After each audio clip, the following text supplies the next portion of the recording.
It's part of the message is about the rekindling the vision, ano po. And I want to read the verse first, ano po, doon sa John 8, verse 23, hanggang 22 to 31 to pong verse na to. But I want to read to verse 32, ano po. Verse 31 and 32. If you continue in my word, sabi po rito, you really are my disciples, ano po.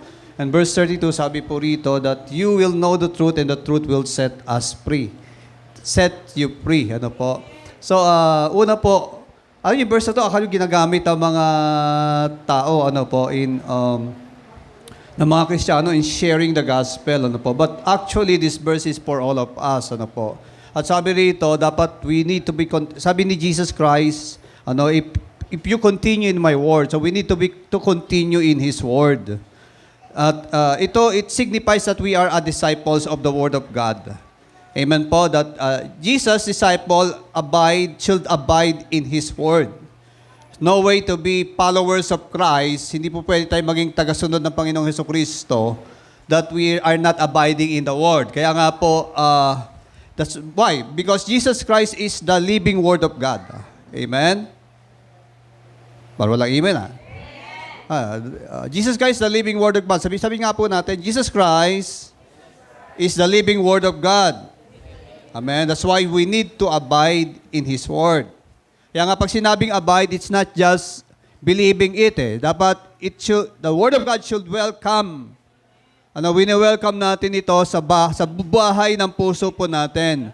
And it should live within us 24/7 a day. Ang salita ng Diyos po ang gagabay po sa atin. Kaya nga po, sabi sa katabi mo, may plano pang Diyos sa buhay mo. Huwag ka mainip. Amen? That's why tayo as believers in Christ, sinawag po tayo to abide in His Word. Kaya nga po, Vision Sunday tayo ngayong umaga. Ano po? Why? Ano ba resulta when abiding in the Word of God? Prueba that we are disciple. Kaya nga po, napakahalaga ng discipleship sa loob ng iglesia. Amen po. It is knowing the truth and abiding in the truth. Amen. And going in the truth. Amen. So God works in us to free us. Freedom. Okay, may tanong ako dati. Kung naalala niyo yung tanong ko sa inyo. Yung tungkol sa, at paano malalaman na ang tao nga ay lumaya na? May tinanong ba ako sa inyo na hindi nyo sinasagot? Dati? Paano malalaman ang tao ay napalaya na? O bumagsak na yung kuta ng kaaway sa buhay niya? Ano yung katunayan na tayo ay pinalaya ng Panginoon? Di ba? Ewan ko, sino yung sumagot dati doon sa tanong ko? O merong ginawa ko siyang assignment, meron ba sasagot? Okay, ang sagot yan ay nasa 2 Corinthians 10, verse 3 to 5, ano po? Pero sa huli, binanggit po yung sagot. Sabi niya rito, okay, ang weapons natin as believers in Christ is not carnal. Amen ba? Sabi, ang weapons sa mga Kristiyano ay may kapangyarihan na magpaguho sa kuta ng kaaway. Pero sa huli, binanggit doon, ano ang katunayan na ang Kristiyano, ang tao ay lumaya na mula sa tanikala ng kaaway? Ang katunayan ay nasa huli. Sabi diyan, to bring every thought into captivity to the obedience of Christ. Yun, napakalinaw, ano po? Ulitin ko po, Sa huli, ang katunayan na tayo ay pinalaya ng Panginoon to bring every thought into captivity to the obedience of Christ. Meaning, ang katunayan pala na tayo ay lumaya na, knowing the truth and the truth will set us free, is for every believer to be obedient of Christ. Yun lang, malinaw, no? Maging tagasunod talaga tayo ng Panginoong Jesucristo. That's why the key sa lahat ng mga Kristiyano para po tayo lumaya sa tanikala ng kaaway is for us to be all disciples of Christ. Sabi nga doon sa nung nag-share nung kanyang testimony, no? Bakit ako, di ba? Sa dami ng tao sa mundo, bakit ako? Hindi ko maintindihan ng Diyos, bakit ako? Di ba? Sa totoo lang hanggang ngayon, hindi ko pa rin maintindihan, ba't ako ang pinili ng Panginoon? Di ba? So ewan ko, narinig niyo yung kwento na yon, di ba? Ako, nakarelate ako ron. Oo nga, ba't kami pinili? Ang dami-dami namang matatalino, magagaling, mga gwapo, magaganda, di ba? Ba't ako ang pinili ng Panginoon? Ibig sabihin, special po tayo. Amen. Pangalawa,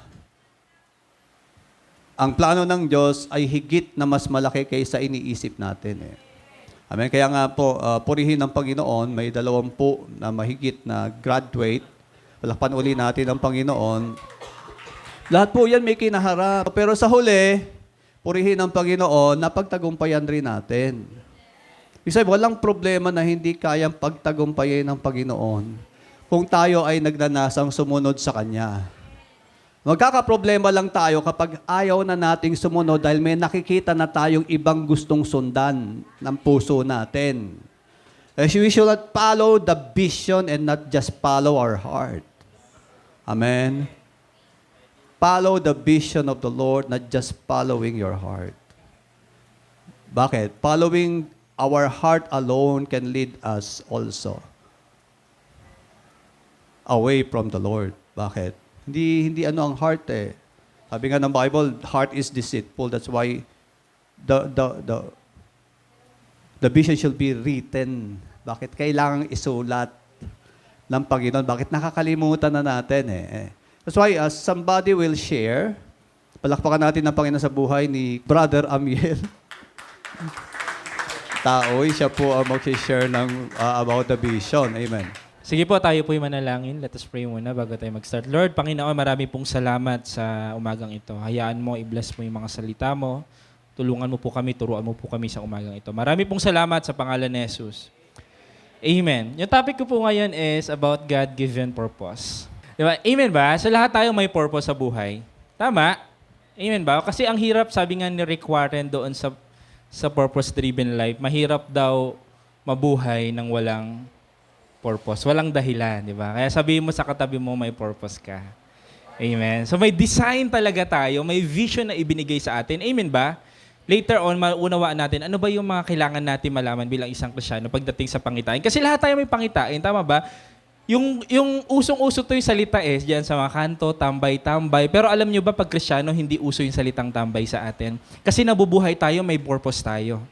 Amen ba? Kasi kung sabihin mong Kristyano ako, natambay ako, contradicting, tama ba? Kasi walang Kristiyanong tambay. Lahat ng Kristiyano mayroong purpose. May vision tayong tinatahak na binigay sa atin ng Diyos. Amen? Amen? So, sino dito dati yung bata siya nangarap? Pag tinanong ka ng nanay mo, lagi mo sinasabi, gusto kong maging doktor. Di ba? Lagi ganon, gusto kong maging ganito. Ako lagi ko sinasabi, doktor eh. Pero teacher yung naano ko. Pero nung bata kasi usong-uso yan, di ba? Anong gusto mong maging, ano yung gusto mong ganito, ganyan. Pero habang tumatanda, nare-realize natin yung realidad ng buhay. Tama ba? Nare-realize natin na ang hirap pala ng tinatahak ko. Yung bata na sinasabi ko. Kasi pag bata kasi, feeling niya, kaya niya lahat eh. Tama ba? Punong-puno ng pangarap, punong-puno ng vision. Di ba? Ang kabataan, mahilig mangarap yan. Di ba? Mahirap ma-attain or makamit yung mga ganong klaseng bagay. Lahat kasi ng bagay na yun pinaghihirapan. Tama ba?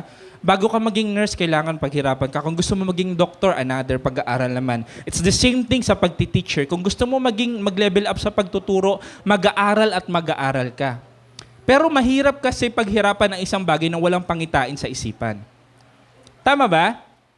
Pag walang vision, mahirap abutin yung isang bagay.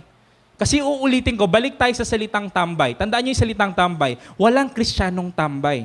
Lahat ng Kristiyano may pangitain, binigyan tayo ng pangitain ng Diyos. Kabataan ka man, nanay ka man, o tatay ka man, mahirap maabot yung isang bagay bilang isang Kristiyano kung wala kang pangitain. Kaya mga kapatid, yung pangitain, hinihingi sa Diyos. Amen ba? Parang sinasabi mo lang na gusto ko lang nakaupo, okay lang yun. Hindi ganun yung Kristiyano eh. Alisin natin yung salita na yung pagiging Kristiyano ay aatin lang ng church. Hindi po ganun yun. Amen ba? Sabi ko nga kanina sa devotion kahapon, kung gusto mong tumatag sa pagiging Kristiyano, kailangan meron kang malalim na dahilan bakit ka sumusunod sa Diyos. Hindi pwedeng tutugtog lang ako, kakanta lang ako. Hindi ganun eh. May malalim na dahilan. Amen ba? Kung gusto natin maabot yung mga bagay sa spiritual na bagay, kailangan natin ng pangitain sa Diyos. Amen ba? Simpleng pagtatapos ka ng pag-aaral eh. Tandaan natin yung pagiging... Sino nakapagtapos ng pag-aaral? Marami ako nakita nakapagtapos ng pag-aaral, pero alam nyo ba, ang degree, ang binibigay ay degree lang. Ang vision binibigay galing sa Diyos. Nakapagtapos ng pag-aaral pero walang plano sa buhay. Nakakita kayo ng ganun? May ganun, ang daming ganun eh. Nakapagtapos, may degree, may diploma, nakapagpa-picture si kay senador ng ganito, may diploma siya. Pero alam nyo ba, walang vision. Kasi nga, yung pag-aaral natin, degree lang yung ibinibigay nyon. Pero yung pangitain, ang gagaling yun sa Diyos. Amen ba? Amen? So sa mga nag-aaral dyan, hindi sapat yung college lang na may degree ka, may certificate ka. Kailangan natin yung Diyos. Kasi mahirap talagang pumunta sa isang bagay ng walang vision. Amen ba? Amen? So ngayon, ang pag-uusapan natin ngayon is ito, waiting, walking, and working. Dito tayo mag-uusap sa ano. Kumbaga pag i-summarize natin, wow, wow, wow. Amen? So, waiting, walking, and working. Okay? Amen? So, punta tayo sa word. Ito yung verse natin, tungkol siya kay Samuel. Yung nabasa ko to nakakatakot. Bakit? Sinabi dito ng 1 Samuel 3 verse 1, sabi dito, the boy Samuel ministered before the Lord under Eli. Si Eli yung leader niya. Lahat tayo may leader, tama ba? Sa cell group natin, may leader tayo, may bishop art tayo, may pastor tayo. Lahat yun talaga binibigay ng Diyos yung leader natin para turuan tayo, para i-disiplina tayo. It's the same thing with Samuel. Sabi ni Samuel, meron din siyang leader niya ay si Eli. Ngayon, in those days, the word of the Lord was rare. Pero kasi dito, hindi stick ang usapan dito. Sabi, napakadalang ng salita ng Diyos nung panahon ni Samuel. Madalang, mahirap makipakinggan, hindi nagsasalita yung Diyos sa kanila. It's either siguro galit na galit. Ganun yung nangyari sa buhay ni Samuel. Eto pa, sabi doon, there were not many vision. Yung mga tao sa panahon na yon, konti lang yung may pangitain. Kung may pangitain man, hindi galing sa Diyos. Alam niyo yung nakakatakot na generation? Yung generation na walang pangitain. Nakakatakot yun. Kasi wala nang dahilan yung buhay. Tambay na lang, yosi na lang sa harapan. Sa tambay dyan, ganyan na lang yung buhay hanggang sa tumanda, gano'n na lang yung buhay. Yun yung nakakatakot na generation. Kaya yung mga generation ngayon, yung mga kabataan, yung mga youth, tinuturuan natin kasi mahirap mag-establish ng next generation na walang pangitain. Amen ba? Amen? Kaya yung katabi mo, sabihin mo, may pangitain ka ba? Amen? Amen? So, ano mangyayari sa atin pag walang vision? Ito yung mga mangyayari sa atin, mga kapatid. Hindi tayo nagtatakutan dito. Kaya dinidiscuss sa atin ni Pastor yung mga pangitain natin, mahalin natin yung Diyos, mahalin natin yung tao, mag-cell group tayo, magtayo ka ng home cell group, Bible study. Hindi lang yan para sabihin na requirement. Amen ba? Kasi kung requirement lang, edi sana nag-school na lang tayo. Nag-aral na lang tayo. Hindi po requirement yun, mga kapatid. Pangitain talaga ng Diyos yun. Blessed ka, pinagpala ka. Alam mo kung bakit? Kasi yung ginagawa ni Jesus, ginagawa mo ngayon. Tama ba? Kasi di ba tama ba? Napaka-privilege yun na yung ginagawa ni Jesus Christ, ikaw yung nagkukontinuate, tinutuloy mo. Tama ba? Amen? Kaysa sa parang hindi ka, kasi anak ka ng Diyos eh. Kaya yung ginagawa ng ama mo, gagawin mo din. Amen? Amen? Ano pa? Next. Sabi dito, what will happen if we don't have a vision? Number 1, a person without a vision is a slave to their reality. Ano yun? Ito yung mga salitang hindi ko na kaya, ganito na lang ako. Ano ba yun? Kulang ako kung wala ka. Di ba? Wala na akong maaabot, hindi na ako makakapagtapos ng pag-aaral, hindi ko kaya yan, sila na lang. Ganun yung mga salita ng mga taong walang vision. Kasi bakit? Slave sila sa reality na hanggang dito na lang ako. Aatay na lang ako ng church, gano'n na lang. Ganito na lang yung buhay ko, paulit-ulit na lang. Hindi ko kaya yan, sila na lang. Hindi ko na maaabot yan. Hindi ko marireach yan. Alam nyo ba, pag ang tao ay walang vision, mahirap sabihin na meron siyang Diyos. Kasi kung meron kong Diyos, ano sinabi ng Philippians 4 verse 13? You can do all things through Christ. Ngayon, kung sasabihin mo hindi mo kaya, mahirap sabihin na meron kang Diyos. Amen ba?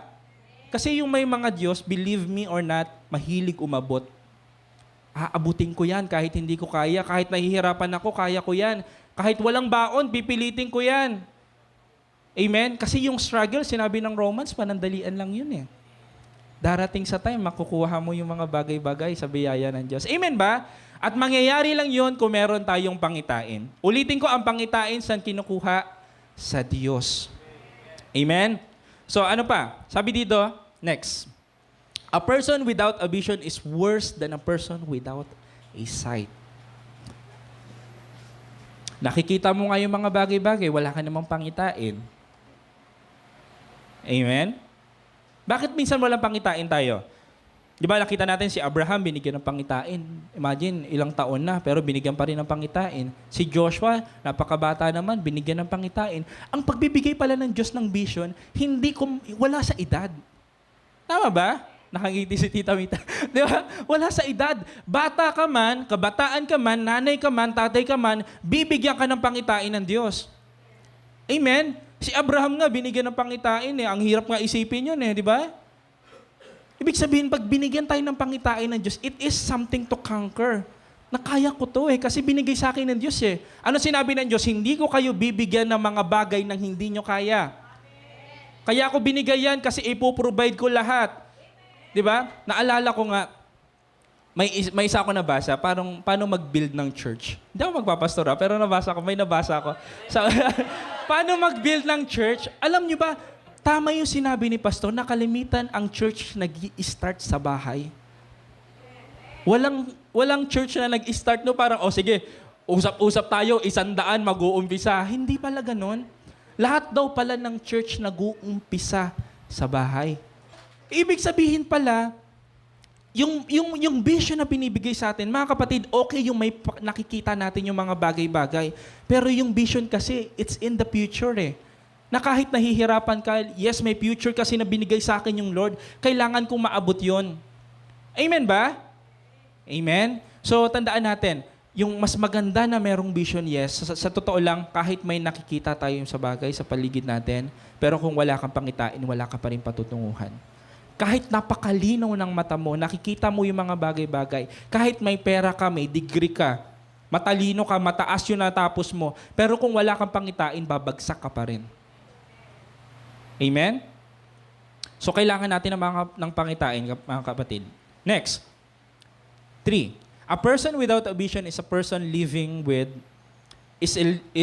without a purpose. Okay? So, ulitin ko, ito yung nakakatakot na buhay, yung walang dahilan. Diba? May design sa iyo yung Diyos, may vision sa iyo yung Diyos, pero walang dahilan. Wala, hindi mo naririnig. Sino dito yung nagsi-cellphone ka, pero pag yung nanay mo nagalit na, tatayo ka? Ay, tumatawa yung mga kabataan. Di ba ganon? Di ba? Tatayo na yan pag nagagalit na. Minsan nga, ibagsak lang yung kaldero. Tatayo na yan eh. Alam niya na kasi yung response, naririnig niya na kasi. Kasi nanay niya yun, tatay niya yun. Amen ba? Kaya mga kapatid, tayo bilang isang dapat hindi tayo ganon. Pagdating naman sa Diyos, hindi naman tayo parang disusi. Tama ba? Na parang, sige, galaw ka na. Hindi naman tayo nilikha ng Diyos na disusi eh. Tama ba? Amen? Binigyan ka ng Diyos ng kamay, ng utak, ng paa, lahat, buong-buo yung katawan mo. Naalala ko nga, merong isang preacher, walang paa, walang kamay, pero nagpipreach, lumalangoy. Hindi nga, lumalangoy, nakita ko yung, Nick, ano ba yun? Si Nick, yung apelido, hindi ko nababanggitin. Basta, Bujik. Basta Nick, walang kamay, walang paa, pero nakikita ko lumalangoy. Ako, nakakahiya, at tangkad ko, wala, may paa ako, may kamay ako, paglagpas ko na, natatakot na ako, paglagpas na yung tubig, pero nakikita ko to, lumalangoy. Nagpipreach sa harapan ng maraming tao. So mga kapatid, ang hirap mabuhay, kahit wala kang kamay, wala kang paa, pero pag may purpose ka, may mararating ka pala. Amen? Kasi alam nyo, natutuwa ako sa pastor na yun, kasi grabe talaga, wala siyang pero ang dami niyang kayang gawin. Nagdadrive ba nga? Hindi ko nga alam paano ba? Hindi ako marunong mag-chess, pero ayun, nag-chess. Ang galing, di ba? Amen ba, mga kapatid? Kaya yung pangitain, nasa Diyos yan eh, hinihingi yan eh. Amen ba, mga kapatid? Amen? So ulitin ko, hindi tayo tambay. Balik tayo doon. Pag tayo ay inuutusan ng Diyos, ito kasi yung continuation ng story. After, di ba, 3 verse 3, 1, 2 to 8, tatlong beses tinawag ni Lord si Samuel. Ang problema, si Samuel kasi hindi niya alam yung salita ng Diyos. Hindi pa niya naririnig. Kasi usually ang Diyos nangungusap sa mga leader lang eh. Di ba nung panahon na yun? Kay Abraham, sa leader ng Israel, sa hari, doon lang siya nangungusap. Ngayon, itong si Samuel, imagine mo, hindi pa niya naririnig yung salita ni Lord pero naglilingkod na sa templo. Ganun katindi si Samuel. Di ba? Hindi pa niya naririnig. Kasi nga, yun yung dahilan bakit sabi niya, unang tawag sa kanya ni Lord, Samuel, Samuel. Sino pinuntahan niya? Yung leader niya. Eli, tinatawag mo ba ako? Hindi kita tinatawag ah. Pangalawang tanong, matanda. Pag matanda, di ba, minsan parang, ang kulit mo ah. Di ba? Pangalawa, Samuel, Samuel. Sabi niya, Eli, tinatawag mo ba ako? Hindi eh. Hindi kita tinatawag.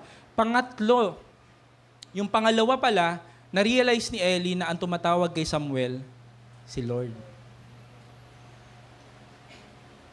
Sino dito yung naririnig mo yung Diyos pero hindi, nagbibingian ka? May pinapagawa sa iyo si Lord pero alam nyo, ang vision pala binibigay sa atin pero ang problema pa rin sa atin.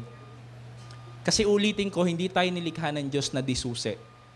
Hindi ka nilikha ng Diyos na robot na parang, o sige, ganyan, lakad ka, sige, ganito. Hindi pala. Minsan pala nagbibigay sa atin ng vision yung Diyos. Ang problem is, hindi tayo sumusunod. Amen ba? Ang problem pala, hindi natin hinahakbang yung mga paa natin. It's the same thing with Samuel.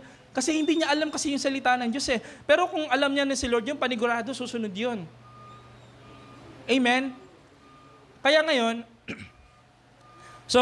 paano natin marireceive ngayon yung vision? Paano natin siya mauunawaan? Ano ba, bakit mahalaga? Kanina nalaman natin, ano yung mga pwedeng maging dahilan pag ang isang tao walang pangitain. Mga kapatid, uulitin ko, sabi mo sa katabi mo, dapat may vision tayo. Okay? So, paano natin marireceive ang vision ng Diyos? Number 1, vision comes from the voice of God. Ulitin ko, ang pangitain ay nanggagaling sa bibig, sa boses ng Panginoon. Hindi sa boses ng katabi mo. Amen? It's the same thing with Samuel. Tinatawag kita, Samuel. Kaya tandaan natin, di ba, usually, may mga devotion tayo, ganto ganyan, gawin mo. Kasi bakit kailangan ng Word of God? Kasi doon nag-i-start yung pangitain. Amen? Ano yan? Amen ba? So, kaya tayo pinagdi-devotion, Bible reading, kaya tayo nagkakaroon ng mga devotion natin, pinapasulat sa atin. Kasi bakit? Doon po nag-i-start yung pangitain ng Diyos. Okay? Ano pa? Yung dahilan kung bakit, di ba, sabihin natin na, sino dito nagde-devotion ng maingay? Nakakapag-devotion ka ng maingay yung paligid? Bible reading, pwede pa, no? Pero devotion, ibang usapan kasi yung devotion eh. Ang devotion kasi talagang sensitive yung tenga natin, yung isipan natin sa sasabihin ng Diyos. Usually, pag Bible reading, kahit nasa bus ka, di ba? Naano mo yung salita ng Diyos. Pero ang devotion kasi iba. Kaya mahirap mag-devotion ng maingay. Ganon din, mahirap makita yung pangitain ng Diyos kung yung isip natin punong-puno ng... Sabi nga ng isang pastor, when we lower the noise, we can hear the voice. Pag binabaan natin yung noise sa paligid natin, mas maririnig natin yung salita ng Diyos. Ano yon? Maari yung noise ng bayarin. Ayaw nga nanay. Noise ng bills, noise ng Meralco, noise ng Maynilad, noise ng wifi, di ba? Minsan yung nanay, ganun eh. O tanggalin na yung wifi na yan. Di ba? Noise ng problema, noise ng ganto, noise ng trabaho, noise ng sarili. Tandaan natin, kailangan natin babaan yung mga noise na yon para mas marinig natin kung ano yung sinasabi ng Diyos. Uulitin ko, yung vision, pag walang vision, nakikita lang natin reality. Pero hindi natin nakikita yung ano ba yung truth na gusto ng Panginoon. Amen? Ano pa? Next, vision will come to you when you walk to it. Ang vision kasi binigay sa atin para lakaran. Hindi yan parang plano lang. Tama ba? Kasi kung plano lang yan, sino dito nagplano hindi nasunod? Pag tandaan natin, ang siniserve natin is king. Ang king pag nagsalita, tapos na yon, period na yon, yun na yon. Pag sinabi niya makakatapos ka ng pag-aaral, makakapagtapos ka ng pag-aaral. Amen? Pag sinabi niyang may calling ka sa ganito, calling yun, period yun, wala na yun. Hindi na magtutuloy-tuloy yun. Pag sinabi niyang, anak, sumunod ka sa akin, pagpapalain kita, yun na yun, wala na yun. Kasi hari siya eh. Ang king ganun magsalita, wala yun, period. Period. Pag nilagyan niya, ganito, ganyan sinulat ko, period. Tapos yun. Yun na yun. Kahit anong mangyayari yung sinabi ng king. Amen ba? So bakit marami tayong reason? Di ba? Usually reason ang kalaban ng Kristiyano bakit hindi nasusunod ang vision. Ang dami kong labahan, hindi ko na kaya yan. Ang hirap mag-cell group kasi ganito, ganyan, nanay ako. Alam nyo si Nanay Ding nakakatuwa. Saka yung mga nanay ngayon, ang sisipag. Kasi nakakapag-cell group sila sa bahay-bahay eh. Amen ba? So ibig sabihin, ulitin ko, ang vision hindi lang para sa kabataan. Sa nanay at sa tatay, lahat ng edad nagbibigay ang pangitain ng Diyos. Amen? Next. Last. Sabi dito, vision will always be on God's time, not yours. Amen? So, lagi tayong maghihintay sa timing ng Panginoon. Kasi sa totoo lang, ang vision, binibigay sa atin yan, unti-unti, hindi malaki. Amen? Kasi ulitin ko, ang nakikita ng vision, hindi yung past, hindi yung present, kundi yung future. Kung sino ka. Amen? Dito na po ako magtatapos. Ito yung last na nakakatuwa na sinabi ni Samuel. Balik tayo kay Samuel. Sabi dito, the Lord came, ito yung pangatlong tawag ha, the Lord came and stood there, calling as the other times. Samuel, Samuel, tinawag pangatlong beses. Next. Ito yung sinabi ni Samuel. Alam niya na kasi na si Lord pala ang nagsasalita. The Lord said, speak Lord for your servant is listening. Sana ganun tayo, no? Na Lord, sige magsalita ka kasi nakikinig ako. Amen ba? Pagdating sa Diyos, wag po tayo magbingi-bingihan. It's the same thing with Samuel. Lord, sige magsalita ka. Bukas yung mga pandinig ko para makinig sa'yo. Amen? Maaring sa una, pangalawa, ang hirap gawin. Pero at sabi nga ni Samuel, simula na naramdaman niya na, ay, ito ay galing sa Diyos. Magsalita ka sa akin, Lord. Nakikinig po yung servant mo. Amen? May isang issue na naganap doon sa owner saka sa architecture and engineer. Nagalit yung owner. Alam niyo kung bakit? Kasi yung plano daw niya hindi natupad. Ang daming nag-comment sa comment section. Sino ba masusunod? Yung architecture, yung engineer, o yung owner? May isang comment doon na natuwa ko. Ang nasusunod pala is owner. Hindi yung engineer or your architect. Yung owner yung magsasabi, ito yung plano ko, ito yung gusto ko, ito yung gusto kong mangyari. Alam nyo, I come to realize that we are the builder and God is the owner. Tayo yung nagbi-build, yung nagbibigay ng vision ay yung Diyos. Amen ba, mga kapatid? Kasi hindi talaga pwedeng sa vision, ikaw ang masusunod eh. Yes, nakikipag-usap ka sa Diyos, pero yung kalooban pa rin ng Diyos yung nangyayari dapat. Amen? Builder tayo, tayo yung carrier ng vision, at yung vision ay galing sa Diyos. Amen ba? Amen? So mga kapatid, yung pangitain na binibigay sa atin ng Diyos, ulitin ko, it's not a joke, hindi yan biro. Amen? Amen ba? So, yung mga cell group, kung wala ka pang cell group, kung nasira yung cell group, ibalik natin. Kung mayroon kang cell group na tina-target, i-aim mo na yan. Kasi mag-i-start yan pag hinakbang mo na eh. Okay yung prayer, pero kailangan din merong action. Amen? Amen? So let us pray. Tayo po'y manalangin. Let us pray. Siguro kausapin natin yung Diyos. Kipag-usap po tayo sa Diyos. Hingi tayo sa Diyos ng pangitain. Maaaring siguro yung mga vision natin sa buhay is, ayan, nagkakagulo-gulo na or na-overpower na ng mga trabaho, na busy na tayo sa mga bagay-bagay, pero let's ask God one more time sa vision na, Lord, tinataas namin sa iyo yung mga nananalangin kami sa iyo sa oras na to, Panginoon. Lord, bigyan mo ng pangitain yung bawat isa, Panginoon. Bigyan mo ng vision, bigyan mo ng purpose, na Lord, hindi lang kami Kristiyano na nakaupo lang. Hindi kami Kristiyano na parang paikot-ikot lang sa mundo, walang dahilan. Hindi kami Kristiyano na parang nakatambay lang, Panginoon.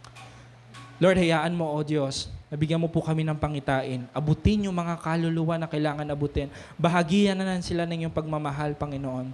Lord, i-equip mo kami, i-train mo kami, Panginoon. Gamitin mo po kami sa iyong kalooban, Panginoon. Marami pong salamat, O Diyos. Niniwala ako, Panginoon, na may mas malawak ka pang gagamitin sa buhay namin, Panginoon. Gamitin mo kami, na maging instrumento kami ng iyong pagbibuild ng kingdom, Panginoon. Marami pong salamat sa pangalan ni Jesus. Amen.